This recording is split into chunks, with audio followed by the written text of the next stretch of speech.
వాళ్ళు అందరు కలిసారు. ఇంకా లోపల చక్కగా ఏమి డిస్టర్బెన్స్ ఉండకుండా చక్కగా కూర్చోండి లోపల.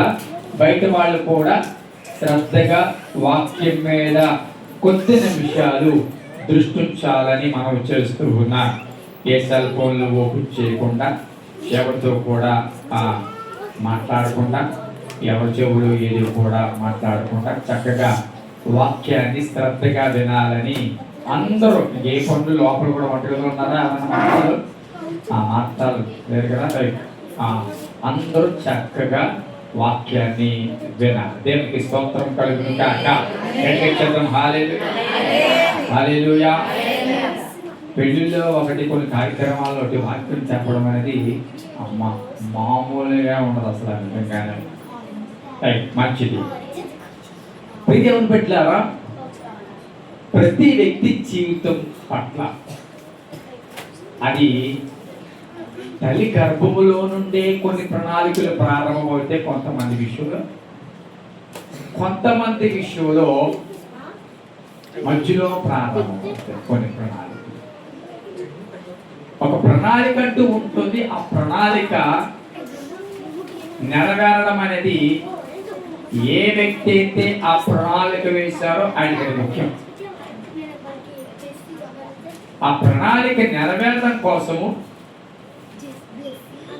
ఆ వ్యక్తి కోసము చేయని ప్రయత్నము, కలుగు చేయని అవకాశం, ఇవ్వని వనరులంటూ ఏమీ ఉండవు. ఏదైనా మీ జీవితంలో దేవుడు ఒకవేళ నీవు ఊహించిన దానికంటే, లేకపోతే నువ్వు ఆశించిన దానికంటే ఇస్తున్నాడు అంటే గమనించండి. పొందుకునే నీవు ఇచ్చినది ఎందుకు అని ప్రశ్నించుకోవాలి. అది ఎప్పుడు మనం తెలుసుకోవాలి. పొందుకుంటున్న నీవు ఇచ్చింది మనం చెప్పండి. పొందుకుంటున్న నీవు, పొందుకోవడం మంచిదే, కానీ పొందుకున్న నీవు ఇచ్చింది ఎందుకో కూడా గ్రహించాలి. అది చాలా అవసరం. అలా గ్రహించగలిగితే నేనంటాను ఇంకొకటి పొందుకోవడానికి బాగా తెరవబడతాం. హల్లెలూయా. కాబట్టి దేవుడు కలిగిన ప్రణాళిక, ఉద్దేశములు నెరవేరడానికి ఆయన బలంగా ప్రయత్నం చేస్తారు. అలాగే ఏ వ్యక్తి పట్ల దేవుడు ప్రణాళిక నెరవేరాలి అని దేవుడు అనుకుంటున్నాడో ఆ ప్రణాళిక నెరవేరకుండా కూడా మరొక వ్యక్తి కూడా బలంగా పనిచేస్తాడు. వాడే అపవాది. దేవుడు ప్రణాళిక నీకు తెలియకపోవచ్చు, కానీ నీ పట్ల ప్రణాళిక అంటే వాడికి తెలుసు. ఒకవేళ నీ పట్ల దేవుడి ప్రణాళిక నెరవేరితే దాని అవుట్కమ్ ఎంత బలంగా ఉంటుందో వాడికి తెలుసు. నీకు తెలియదు ఈరోజు, కానీ నీ ద్వారా అవుట్కమ్ ఎంత బలంగా ఉంటుందో తెలిసే ఏం చేస్తాడు తెలుసా? ఆ ప్రణాళిక నెరవేరకుండా అనేక అడ్డులు, ఆటంకాలు కలుగు చేసి ఆ ప్రణాళికలు నేను తప్పిపోయినాక ఆ ప్రణాళిక నెరవేరకుండా చేస్తాను. దేవుని పట్టారా, ఇక్కడ మనం చదువుకున్న ఈ వాక్య భాగము ఒక లేవీయుడు, ఆమె భార్య ఒక లేవీయురాలు, వీళ్ళిద్దరూ కూడా వివాహం చేసుకుంటే ఒక కుమారుడు కన్న సందర్భం మనకు కనబడుతుంది. ఈ ఉదంతం అంతా, ఈ వాక్య భాగం అంతా మీ అందరికీ తెలిసిందే. మోషే గురించి ఈ ప్రస్తావన అంతా. ఈ తల్లిదండ్రులు ఇద్దరు కూడా మోషే తల్లిదండ్రులు, వీళ్ళిద్దరూ కూడా గమనించండి. వీరిద్దరు వివాహం చేసుకున్నారు. చక్కటి కుమారుడు దేవుడు అనుగ్రహించాడు. మొదటి కుమారుడు ఏమి కాదు, ఆల్రెడీ ఇద్దరు ఉన్నారు అన్నమాట. అర్థవుతుందా? ఆ ఫ్యామిలీకి, ఆ యొక్క భార్య భర్తలకి మూడో వ్యక్తి మోషే. సో అయితే ఇలాంటి ఈ జంటకు దేవుడు చక్కటి కుమారుడు ఇచ్చాడు. వాక్యం చెప్తుంది, ఆ శిశువు సుందరుడై ఉండుట చూచి అని వాక్యం చెప్తుంది. సుందరుడు అంట, బాగుంది, అంత సంతోషమే. కానీ మనం వింటున్న మనకి సంతోషం అనిపిస్తుందేమో, కానీ పొందుకున్న వారికి సంతోషం లేదు. పొందుకున్న వారికి సంతోషం లేదు. పొందుకున్న బిడ్డని బట్టి సంతోషం లేదు. కుమార్తె అయితే ఒకవేళ ఆ రోజుల్లో ఆ పరిస్థితిని బట్టి సంతోషించలేమో, కానీ కుమారుడు పుట్టడం వల్ల వారికి సంతోషం లేదు. ఎందుకు అంటే ఆ రోజుల్లో ఈ మోషే పుట్టే సమయానికి పరిస్థితులు వేరు. ఎప్పుడు స్త్రీలు ఎవరైతే మగపిల్లలను కంటున్నారో ఆ మగపిల్లలను పురుషులనే చంపేయండి అని ఫరో ఆజ్ఞ అప్పుడు ఉంది.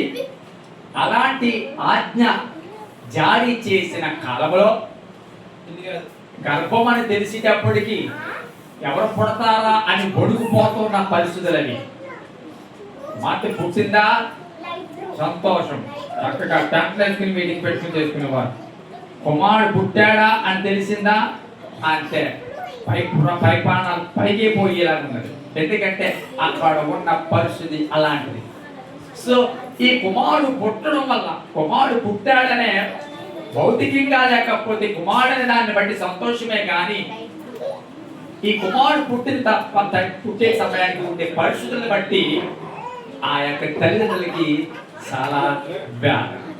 అయితే తల్లిదండ్రులు కదా, 9 నెలలు మోసిన తల్లి కదా, ఒకసారి ఏం చేయగలదు? ప్రయత్నం చేసింది. ఏంటి? దాచడానికి ప్రయత్నం చేసింది. టమాటా దొరుకుతుందా? దాచడానికి. ఎవరి కనబడకుండా దాచింది? టమాటా దొరుకుతుంది. ఎవరి కనబడకుండా దాచింది?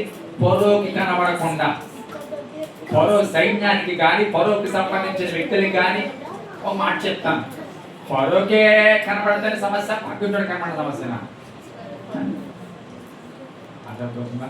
ఫరో దగ్గరికి వెళ్ళాలంటే ఉంది ఆవిడ ఏం అక్కర్లేదంటే, మాకు ఒక విషయం తెలిసిందంటే చాలా టీవీ నైన్ న్యూస్ కంటే ముందు స్కూల్కి వెళ్ళిపోతాం మనం బయటికి. పొడుగు ఉబ్బిపోతుంది. మీకు తెలుసా? ఆయన టక టక టక టక ఫోన్లు చేసి మామూలుగా ఉంటుందంటే వ్యవహారం కోటం. మాట ఉందా? స్తోత్రం చెప్పండి గట్టిగా. హల్లెలూయా, హల్లెలూయా. మన ఇంట్లో ఏం జరిగాయి కంటే పక్కింట్లో ఏం జరిగాయో ప్రాముఖ్యం మనకి జాగ్రత్తగా ఉంటుంది. నా మాట ఉందా? మన ఇంట్లో ఏం జరిగాయి దానికంటే పక్కింట్లో ఏం జరిగాయి అనేది ప్రాముఖ్యంగా చాలా మంది, అందులో పిహెచ్డీ చేసిన చాలా మంది ఉంటారు. రైట్, జాతీయమేనండి. దేవుని సన్నిధిలో ఇక్కడ ఫరో దృష్టి పడకూడదు. ఇంకా మాట చెప్పనా, ఫరో దృష్టిలో పడకూడదు అనుకుంటున్న తల్లికి తెలియట్లేదు అసలైన వాడు దృష్టిలో ఉన్నాడని. హల్లెలూయా, హల్లెలూయా. నేను మాట చెప్తాను, గమనించండి. ఫరో దృష్టిలో పడితే ఏమైపోతుందో, ఫరో దృష్టిలో పడితే నా కొడుకు ఏమైపోతాడో, ఈ కొడుకు నేను పోగొట్టుకోవాల్సి వస్తుందేమో అని ఈ కుమారుని బట్టి ప్రతిరోజు బాధపడుతూ దాచే ప్రయత్నం చేస్తూ ఈ రోజు ఎక్కడ పెడితే మళ్ళీ అక్కడ రోజు పెట్టి మళ్ళీ అక్కడ రోజు. నేను మాట చెప్తాను, పెద్దోళ్ళని దాయగలను, చిన్నోళ్ళని దాయలేం. ఎందుకు? అక్కడ మాట్లాడితే చేరమంటాడు, మాట్లాడితే కానీ మాట్లాడాడు.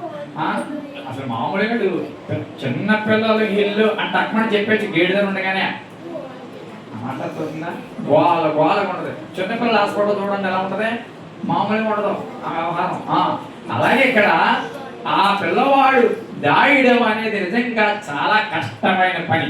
కానీ 3 నెలలు చాలా రచ్చి పెట్టారు. ఎవరి చేతిలో పడకుండా, ఫరో చేతిలో పడకుండా. స్తోత్రం చెప్పినట్టుగా. హల్లెలూయా. ఒక మాట చెప్తాను, గమనించండి. నువ్వు నేను ఎప్పుడు కూడా మన బిడ్డలు ఫరో చేతులకు వెళ్ళకుండా కాపాడే వ్యక్తులు ఉన్నారు. స్తోత్రం చెప్పండిగా. మన బిడ్డలు ఎప్పుడు కూడా మన బిడ్డలను చంపే ఫరో ఒకడు ఉన్నాడు.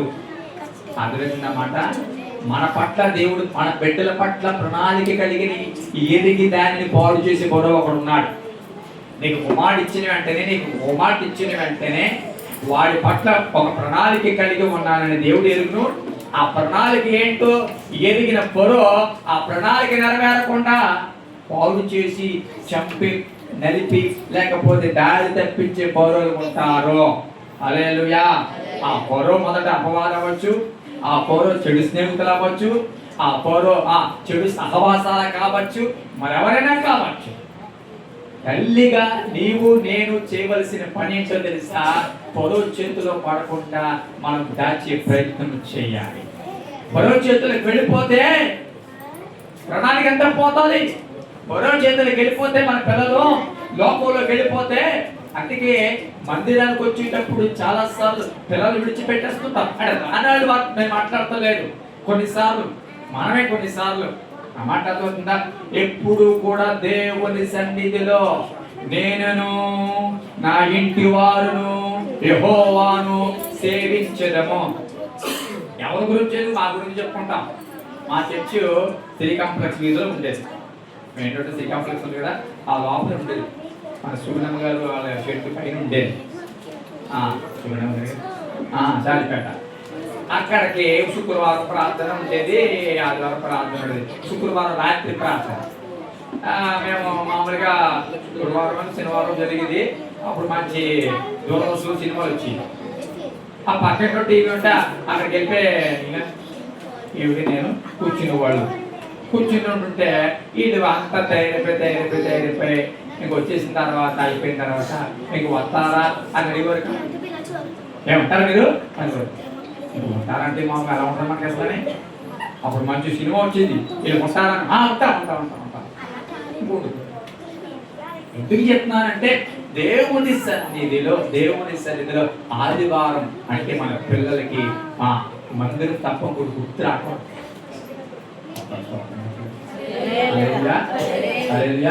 ఆదివారం అంటే చెప్పండి మన పిల్లలకి ఏం గుర్తు రావాలి? మందిరం తప్ప కూడా గుర్తు రాకూడదు. శుక్రవారం ఉపవాస ప్రార్థన అయినా, దేవుడి సందర్భంలో ఏ జరిగే ప్రార్థన అయినా మందిరం అంటే అది ముందు మందిరానికి వెళ్ళాలి అనే ప్రాధాన్యత మరి ఇచ్చేటట్టుగా మనం రక్షించుకోవాలి. అఫ్కోర్స్ ఇది చాలా కష్టమైన పని, ఇన్క్లూడింగ్ మీ నాతో సహా చెప్పుకుంటున్నాను. ప్రస్తుత పరిస్థితుల్లో వినలేని వారిగా ఉంటూ ఉన్నారు.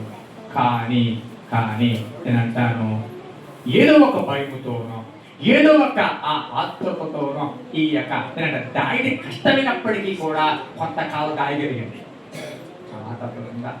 దాయడం కష్టమైనప్పటికీ కూడా, ఇబ్బంది అయినప్పటికీ కూడా కొంతకాలము ఈ బిడ్డను ఏం చేసింది తెలుసా? 3 నెలల పాటు దాయగలిగింది. కానీ తర్వాత ఇంక దాయలేకపోయింది. 3 నెలలు నేను ఏదో దాయగలిగాను, కానీ ఒకరోజా 2 రోజులా ఇంకా ఆ చట్టమనే ఉంది. మగ పిల్లలని తెలిస్తే ఇప్పుడు కాదు 2 సంవత్సరాలు 3 సంవత్సరాలైనా చచ్చిపోయే ప్రమాదం ఉంది. ఏం చేయాలి తోచని పరిస్థితుల్లో చివరికి కష్టమైన, ఇబ్బంది అయినా, మనసుకు బాధ అయినా సరే ఒక నిర్ణయానికి వచ్చింది. ఒక జమ్ము తొట్టును తయారు చేసి ఆ జమ్ము తొట్టులో ఈ కుమారుని పెట్టి ఆ ఏటిలో వదిలేసిన సందర్భము మనకు. ప్రియదేవుని పెట్టారా, ఎందుకు ఈ మాట ఈ స్థలములో ప్రేరేపించి దేవుడు చెప్పమంటూ ఉన్నాడు, లేకపోతే ఆ ఆలోచన ఎందుకు వచ్చింది అంటే జాగ్రత్తగా వినండి. ఈ మోషే తల్లి మోషేని పెట్టులో పెట్టి అప్పగించి నదిలో వదిలేమన అని చెప్పినప్పుడు నేను అంటాను, 3 నెలలు తాను ఎంతగానో కష్టపడి 9 నెలలు మోసి 3 నెలలు దాచిన ఈ సుందరుడు అందగాడుగా ఉన్న ఈ యొక్క కుమారుని తన సొంత చేతులతో పెట్టులో పెట్టి విడిచి పెట్టడం అనేది నేను అంటాను, అతనికి ఎంత కష్టమో ఒకసారి ఆలోచించాను, ఎంత ఇబ్బంది ఉంటుందో నేను ఆలోచించాను. ఈ మాటలను నేను జ్ఞాపకం చేస్తున్నప్పుడు, ఈ వాక్యాన్ని ధ్యానిస్తున్నప్పుడు నాకు అమ్మారావు గారు మాటలు గుర్తొచ్చింది. ఆవిడ చివరి పరిస్థితి గుర్తొచ్చింది. మాట్లాడితే పిల్లలు ఇంటికి వస్తే పిల్లలు ఏదైనా ప్రార్థన చేయండి అంటే పిల్లలు వారి చదువులు, వారి భవిష్యత్తులు, వారు ఏమిటి ఎలా ఉంటుంది ఏంటండి అని ఎక్కువగా పిల్లల గురించి ఎంతో తాపత్రయపడేవారు. నేను ఆ మాట చెప్తాను, ఒక్క పూటలోనో లేకపోతే ఒక్క గడియలోనో సంభవించిన మరణం కాదు అది. ఒక రోజు లేకపోతే 2 రోజులు ముందు నుంచి కూడా పరిస్థితి కొంచెంగా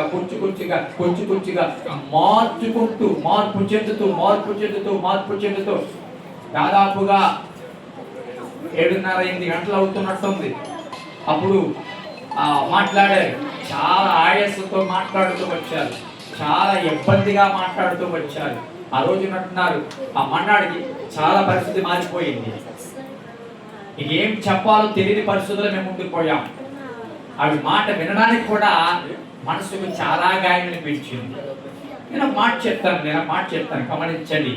ఆ చివరి పరిస్థితుల్లో, ఊపిరి అందని పరిస్థితుల్లో ఆ మంచం మీద నేను మరణానికి దగ్గరైపోతున్నానేమో అనుకున్న పరిస్థితుల్లో నేను పిల్లలు బట్టి ఆవిడ హృదయం ఎంత కొట్టుకుని ఉంటాదో, ఆవిడ హృదయం ఎంత స్తమరపడి ఉంటుందో, ఎంతగా గాయపరచబడి ఉంటుందో. కొన్ని సంఘటనలు హృదయంలో ఎప్పుడు ఉండిపోతాయి. మీ జీవితంలో కావచ్చు, నా జీవితంలో కావచ్చు. కొన్నిటిని చాలా సులభంగా మర్చిపోతాయేమో కానీ కొన్నిటిని నేనంటాను అవి హృదయంలో నిలిచిపోయే వేదన, ఆ పెయిన్ ఉంటాడు. హృదయంలో ఎప్పుడు ఉండిపోతాడు, జీవితాంతం ఉండిపోతాడు ఆ పెయిన్. నేను ఈ మాట చదువుతున్నప్పుడు నేనంటాను తన సొంత చేతులతో తన కుమారుడిని పెట్టెలో పెట్టి, ఎక్కడికి వెళ్తాడో ఈ పెట్టె ఎక్కడికి వెళ్తాడో తెలీదు. ఈ పెట్టెలో వదిలేసిన తర్వాత అసలు ఈ పెట్టెలో ఉన్నవాడు బ్రతుకుతాడో కూడా తెలియని పరిస్థితుల్లో అంటాను తన సొంత చేతులతో పెట్టెలో పెట్టి నదిలో వదిలేమనడం అన్నది ఈ తల్లికి చాలా కష్టమైన పని. ఒక మాట చెప్తాను, గమనించండి. కొన్నిసార్లు ఎంత గొప్ప బాంధవ్యాలైనా మన చేతులతో మనమే కొన్నిసార్లు ఆ చెప్పండి వదులుకోవాల్సిన పరిస్థితి. ఎంత బలమైన బాంధవ్యాలైనా మాట చెప్తాను, జాగ్రత్తగా వినండి. సహజంగా ఒక వ్యక్తి నుంచి ఒక వ్యక్తికి మరణం ఎడబాటుగా ఉంటుంది. కానీ ఇక్కడ మరణం ఎడబాటు కాదు, పరిస్థితులు ఎడబాటు. కొన్నిసార్లు అన్ని మరణమే ఎడబాటు రాదు, పరిస్థితుల్లో కూడా వ్యక్తుల మధ్య ఎడబాట్లు కలుగు చేస్తాయి. సంఘటనలు కూడా వ్యక్తుల మధ్య ఎడబాట్లు కలుగు చేస్తాయి. స్థితిగతులు కూడా కొన్నిసార్లు వ్యక్తుల మధ్య, నేను మాట చెప్తాను, బ్రతికుంటే ఎడబాటు అనుభవించాల్సి వస్తుంది. కొన్నిసార్లు మోషే తల్లి చచ్చిపోలేదు ఎడబాటుకి, బ్రతికే ఉంది కానీ ఎడబాటు అనుభవించవలసిన పరిస్థితి ఉంది. మరణంతో వచ్చిన ఎడబాటు కాదు ఇది, బ్రతికుండగానే చట్టాలను బట్టి పరిస్థితులను బట్టి వచ్చిన ఎడబాటు. కొన్ని బాంధవ్యాలను అరే లోపల కొన్ని బాంధవ్యాలను కొన్నిసార్లు ఎంత బలమైన బాంధవ్యమైనా, ఎంత గట్టి బాంధవ్యమైనా కొన్నిసార్లు మన చెయ్యి జారిపోతారు.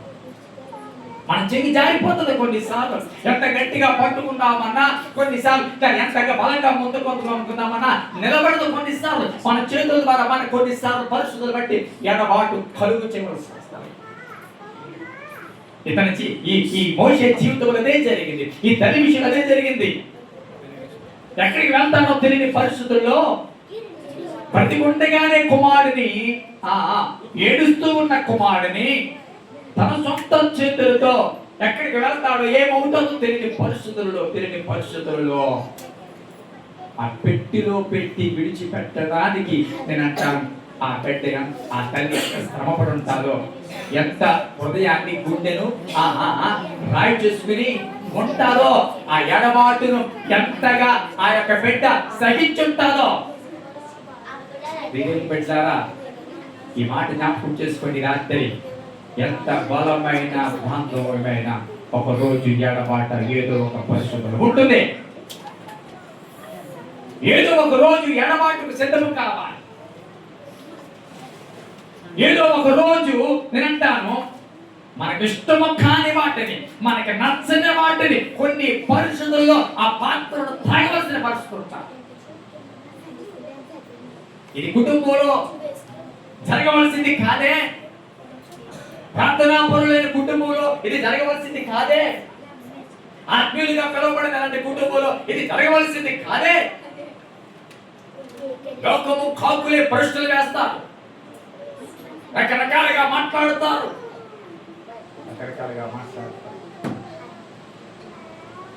కొన్ని సందర్భాలు సమాధానం ఒకటే, ఏంటో తెలుసా? నిశ్శబ్దమే సమాధానం. చెప్పండి, సైలెంట్ ఈస్ ఆన్సర్. మాటలు నిశ్శబ్దమే సమాధానం.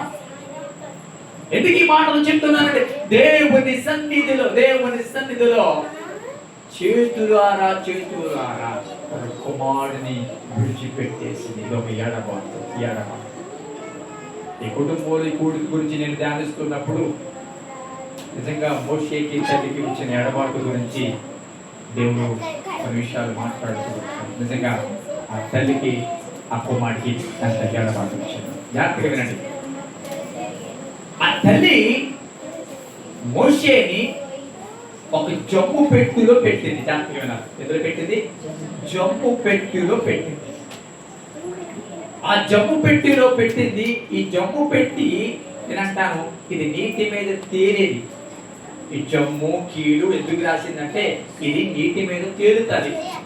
నీటిలో పెట్టిన వెంటనే ఈ పెట్టి మునిగిపోలేదు, తేలినట్లుగా ఈ పెట్టి తయారు చేయబడింది. ఒక నీటి చుక్క వెళ్ళినా ఆ కుమారుడు లోపలికి బ్రతకడు. కాబట్టి ఎంతో పగడబందిగా పెట్టేటప్పుడు నీటి చుక్క లోపలికి రాకుండా ఆ జమ్ము పెట్టిని అన్ని విధాలు చక్కగా తయారు చేసి ఆ నదిలో విడిచిపెట్టడానికి ఇచ్చేసింది. ఈ వాక్యం విన్నా ప్రియమిత్రులారా, మన పిల్లలు లోకమనే నీటిలో మునిగిపోకుండా అంటాను వారికి భద్రత కల్పించవలసిన హల్లెలూయా. మన పిల్లలు లోకమనే నీటిలో మునిగిపోకుండా, అయ్యా లోకంలోకి వెళ్తున్నారయ్యా, కాలేజీకి వెళ్ళి వస్తున్నారయ్యా, పిల్లలు స్కూల్కి వెళ్ళి వస్తున్నారయ్యా, స్నేహితులతో ఇంటి వెళ్ళి వస్తున్నారయ్యా, అయ్యా ఏ పొరుగురులో చదువుతున్నారయ్యా, పొరుగురు దేశంలో చదువుతున్నారయ్యా, అయ్యా వారికి ఏ మాత్రమో ఈ లోకమనే నీరు అయ్యా వారిలోకి వెళ్లకుండా, ఈ లోకమనే నీరు వారి హృదయంలోకి వెళ్లకుండా నాయనా మీరు మాత్రమే కాపాడండి అని తల్లిగా నేనంట వారికి భద్రత కల్పించవలసిన బాధ్యత అంతే. హల్లెలూయా. స్తోత్రం చేద్దాం. హల్లెలూయా.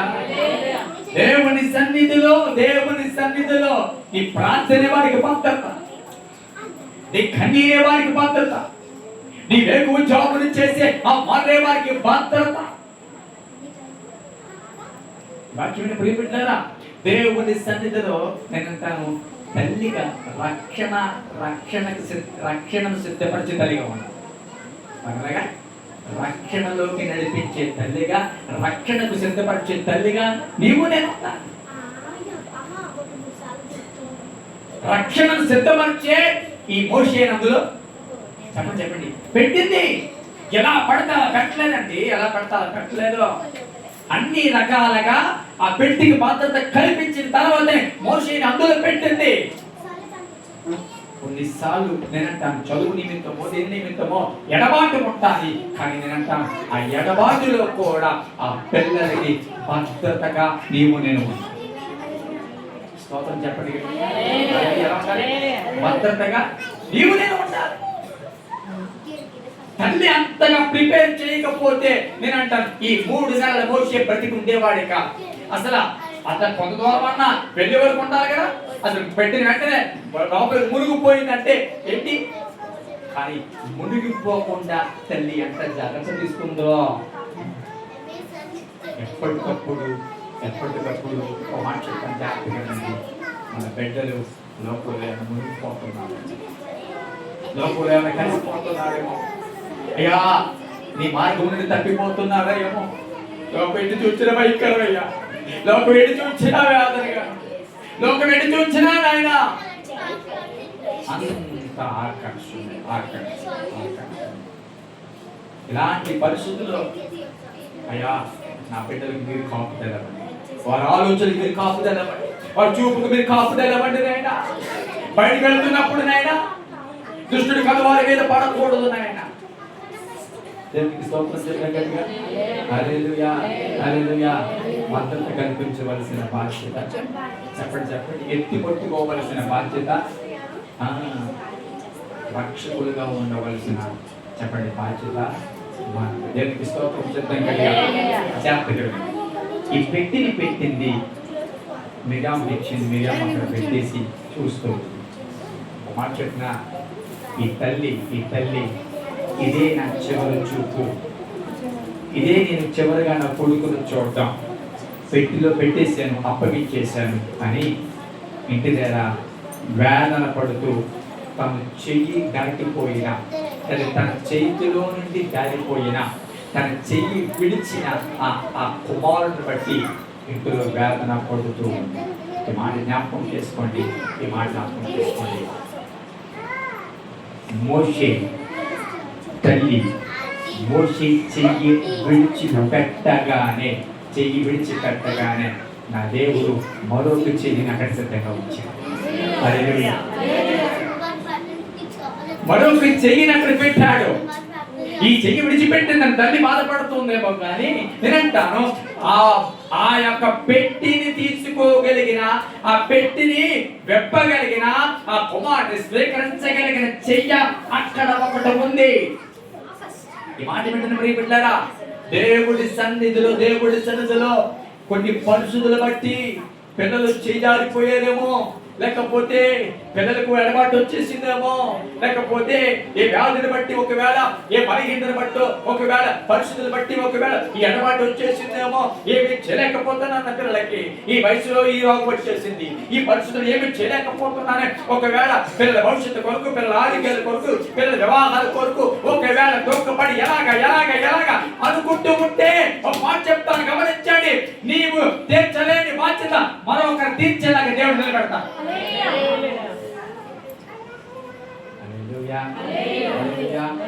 చెయ్యి దాటిపోయిందని అనుకుంటున్నావు కానీ తెలియని విషయం ఏంటో తెలుసా? నీకు తెలియని విషయం, నీకు మరుగైన విషయం ఏంటో తెలుసా? అక్కడ నీకంటే బలమైన వ్యక్తిని దేవుడు అక్కడ నిలబెట్టాడు. ఒక మాట చెప్తాను, ఎప్పుడైనా దేవుని సంతులు, యథార్థవంతులు, నీతిమంతులు పిల్లలు ఎప్పుడైనా ఒకవేళ ఏ పరిస్థితులైనా చెయ్య విడిచిపెట్టబడిన పరిస్థితులు వస్తే నేనంటాను, దేవుడు వారిని నీకంటే బలవంతుల చేతుల్లోనే పెడతాడు. నీకంటే బలవంతుల చేతుల్లోనే పెడతాడు. నీకంటే వారి కోసం బాధ్యత తీసుకునే వాళ్ళని పెడతాడు. చివరి చూపు అనుకుంది, ఏమి చేయలేను, బాధగానే ఉంది, విడిచిపెట్టడం బాధగానే ఉంది, కానీ ఏమి చేయలేను. చట్టాలకు ముందు ప్రేమ ఓడిపోవలసిందే అని అనుకుంది. అఖిలకు ఎవరన్నారు తెలుసా? మరో కుమార్తె స్నానం చేయడానికి. హల్లెలూయా. ఆ రాజు, ఏ రాజు అయితే చట్టాన్ని చేశాడో ఆ రాజు కుమార్తె అక్కడ స్నానం చేయడానికి వస్తే ఈ పెట్టిని చూసిందంట. విచిత్రం ఏంటంటే స్వరం ఎవరికి అవి చూసింది. పెట్టి తీసుకొచ్చిన వెంటనే ఆ కుమారుడు చూడగానే వెంటనే కనిపెట్టింది ఎబ్రీలు కుమారుడు. ఎబ్రీలు కుమారుడు అనగానే ఏం చేయాలి తెలుసా? అప్పగించేది, పొరవకు అప్పగించేది, చెప్పేయడానికి అప్పగించాలి. ఎందుకంటే ఆ నాన్న చట్టం చేశాడు, అప్పటికి ఆ చట్టం ఉంది. కానీ ఈ కుమార్తె అలా చేయలేదు తెలుసా? ఇతడు ఈ రోజు నుంచి నా కుమారుని చెప్పి కుమారుడిగా పెంచుకో. స్తోత్రం చెప్పండి. హల్లెలూయా, హల్లెలూయా, హల్లెలూయా. గమనించండి, దేవుడి ప్రణాళికలో ఉన్నావా? దేవుడి ప్రణాళికలో ఉన్నావా? ఎక్కడ ఉన్నా తినటాను దేవుడు వారిని కాపాడుతూనే నిలబెడుతూనే ఉంటాడు. కాపాడుతూనే ఉంటాడు. పొరవ చేతుల్లోకి వెళ్ళిపోయాడు, పొరవ కుమార్తె చేతుల్లోకి వెళ్ళిపోయాడు మోషే. కానీ మరణము మోషేని ముట్టలేదు. హల్లెలూయా, హల్లెలూయా. చివరికి ఒక మాట చెప్పి నేను ముగిస్తాను. నాకు అవకాశం లేదు అని అనుకున్న తల్లికి దేవుడు మరలా అవకాశం ఇచ్చాడు. ఈ బిడ్డను చూడడానికి ఎవరో ఒకరిని తీసుకురా అంటే ఎవరు తీసుకొచ్చారు తెలుసా? తల్లిని తీసుకొచ్చి జాగ్రత్తగా ఎప్పుడు కూడా ఊపులు ఉన్నంత వరకు కూడా, ఆయుష్ ఉన్నంత వరకు కూడా, నీకు అవకాశం ఉన్నంత వరకు కూడా నీ పిల్లలకి ఎప్పుడు కూడా దేవుని సన్నిధిలో వారి బాధ్యతను గుర్తుచేస్తుంది. చెప్పండి, వారి బాధ్యతను గుర్తు చేస్తూ ఉంటారు, భారాన్ని గుర్తు చేస్తూ ఉంటారు, దేవుడి ప్రణాళికను గుర్తు చేస్తూ ఉండాలి. ఎదిగిన తర్వాత మోషే డైరెక్ట్గా ఎక్కడికి వెళ్ళలేదు తెలుసా? ఐగుప్తు దగ్గరికి వెళ్ళలేదు. ఇశ్రాయేలు పడుతున్న భారం వైపు అడుగులు వేసాడు. ఎదిగిన వెంటనే ఇశ్రాయేలు దగ్గరికి వెళ్ళాలన్న ఆలోచన ఎందుకు వచ్చిందో తెలుసా? తల్లి పెంచుతూ ప్రణాళికను, దేవుడి పిలుపును, అసలు దేవుడి ఉద్దేశం ఏంటో చెప్పండి మోషేకు నేర్పుతూ వచ్చింది. అక్కడే చెప్తున్నాం నిజంగా మన పిల్లలకి చెప్తున్నాం దేవుడి సందులో పరిచయం ఏంటిదిరా, దేవుడి సందులో ఎలాగో చేయాలిరా, దేవుడి సందులో ఎలాగో మైకి పోయాలి, దేవుడి సందులో ఎలాగ కష్టపడాలి, దేవుడి సందులో ఎలా ఓడవాలి, దేవుడి సందులో ఎలా చేయాలి అని పిల్లలకి నేర్పిస్తున్నామా? అది నేర్పిస్తున్నామా? పిల్లలకి నేర్పిస్తున్నామా? మా అమ్మగారు మాకు వదిలేశారు అలా. మా అమ్మగారు మమ్మల్ని పరీక్షకి విడిచిపెట్టేశారు, సేవకుడి చేతులు పెట్టేశారు అంతే. అన్న సమూయేలుని ఏలికి అప్పగించేసినట్లుగా మమ్మల్ని అప్పగించేశారు మా సేవకులకి. అలాగే పనిచేస్తాం, అలాగే పనిచేస్తాం. రాత్రనక పగలనక ఉన్న వయసులో చేస్తాం. విచిత్రం ఏంటంటే చెప్పగలండి, 10-12 సంవత్సరాల వయసులో పిల్లవాడిని ఒక మోటార్ మెకానిక్ సెట్లు కష్టపడడానికి ఒప్పుకుంటారు, కానీ కొన్నిసార్లు దేవుడి సన్నిధిలో నలగడానికి మాత్రం ఒప్పుకుంటారు. దేవునికి స్తోత్రం చెప్పండి. హల్లెలూయా, హల్లెలూయా. దేవుని సన్నిధిలో ఒక ద్వారం మూయబడిన వేరొక ద్వారం దేవుడు తెరుస్తారు. ఈ విషయం అలాగే జరిగింది. విడవబడ్డారు, తల్లిదండ్రుల చేత విడవబడ్డారు, తల్లిదండ్రుల చేత అయ్యో మాకు ఎవరు లేదన్న పరిస్థితులు విడవబడ్డారు. కానీ ఈరోజు చక్కగా చూసుకుని ఇద్దరికి కూడా మతం వచ్చారు. హల్లెలూయా, హల్లెలూయా. చక్కగా చూసుకుంటున్నారు వాళ్ళిద్దరు. యెహోషువ వాళ్ళ అత్తయ్య గారి మామగారికి, స్టీఫెన్ వాళ్ళ అత్తయ్య గారి మామగారికి చక్కగా. ఎందుకు ఈ మాటలు చెప్తున్నానంటే దేవుని సందులో ఒకడు చెయ్యి విడిచిపెట్టినా ఈ చెయ్యి పట్టుకోవడానికి నెక్స్ట్ స్టేషన్లో ఒకడు ఉంటారు. హల్లెలూయా, హల్లెలూయా. ఒకరు చెయ్యి విడిచిపెట్టారని ఒకరి వల్ల మోసపరచబడ్డేవారి, ఒకరి వల్ల ఓడిపోయేవారి, ఒకరి వల్ల అన్యాయం జరిగిందని ఎప్పుడు ఒకరికి వల్ల జరిగిందని ఎప్పుడు బాధపడకు. ఒక వ్యక్తి వల్ల ఏదైనా అన్యాయం జరిగినా, ఒక వ్యక్తి వల్ల ఏదో ఒక నష్టం జరిగినా మరొక స్టేషన్ లో నీ చెయ్యి పట్టుకునే వ్యక్తి దేవుడు లేపుతాడు. మరొక వ్యక్తి దేవుడికి ఒక ఉంచుతాడు. ఈ చెయ్యి పట్టుకోవడానికి తెలియట్లేదు, అయ్యా చెయ్యి పట్టుకునే వాళ్ళు ఎవరు లేదయ్యా, ఒంటరైపోయాను, ఈ నదులు ఎలా కొట్టుకుపోతానో తెలియదు, అసలు ఎక్కడికి వెళ్తానో తెలీదు. లేదు లేదు లేదు లేదు లేదు నువ్వు పుట్టక ముందు ఒక ప్రణాళిక నేను కలిగి ఉన్నాను. ఆ ప్రణాళిక ప్రకారం ఒక మాట చెప్పిన, మనుషులు మారిపోవచ్చు, పరిస్థితులు మారిపోవచ్చు, కానీ ప్రణాళిక ఎప్పుడు సజీవము. మనుషుల నుండి పరిస్థితులు వెళ్ళించేమో కానీ ప్రణాళికలో నుండి ఎవరు వెళ్ళలేరు. అదేనమాట, ప్రణాళికలో నుండి ఎవరు వేరు చేయలేరు. ఆయన ప్రణాళికలో నుండి, ఆయన చిత్తంలో నుండి ఎవరు వేరు చేయలేరు. వ్యక్త పెరిగిన తర్వాత అన్నదమ్ములు అంతా కలిపి ఏం చేశారు? తోలేశారు బయటికి. నువ్వు వేసి కూర్చున్నాడు రా, మాతో పాటు నువ్వు ఎలా సమానంగా ఉంటావు, ఇంట్లో ఉండడానికి వీలు లేదని చెప్పి బయటికి ఎట్టేశారు. ఎదిగిన తర్వాత ఎంత కుటుంబం, ఎంత అన్నదమ్ములు ఉంటే కూడా ఏమీ లేని వాడిగా బయటకు పోయాడు, ఏడ్చుకుంటూ వెళ్ళాడు.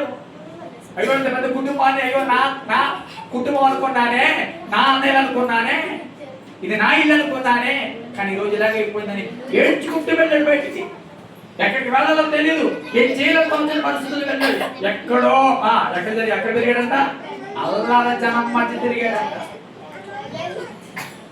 దేవుడు తెలిసాడా? దేవుడు తెలిసాడా? ఎక్కడైతే గెంటి వేయబడ్డాడో అదే ఆ ప్రదేశం యొక్క అధిపతులు అందరు పెద్దవాళ్ళు అందరూ వెళ్ళి యెఫ్తా తీసుకొచ్చి రాజుగా చేసుకున్నారు. బయటికి గెంటి వేయబడిన వ్యక్తిని ఎక్కడున్నాడో కనుక్కొని తీసుకొచ్చి వాళ్ళు ఏం చేశారు? మాట గురిస్తున్నాను. కొన్నిసార్లు ఎంత గట్టి బాంధవ్యాలైనా చెప్పండి చెయ్యి విడిచిపెట్టి పరిగెట్టిగా పరిస్థితులు ఉంటాయి. చెయ్యి విడిచిపెట్టి చెయ్యి వదిలిసే పరిస్థితులు ఉంటాయి, కానీ అది ముగింపు కాదు. మరొక హస్తము దేవుడి కొరకు సిద్ధపరచవచ్చు. పడి తీసుకున్నాము.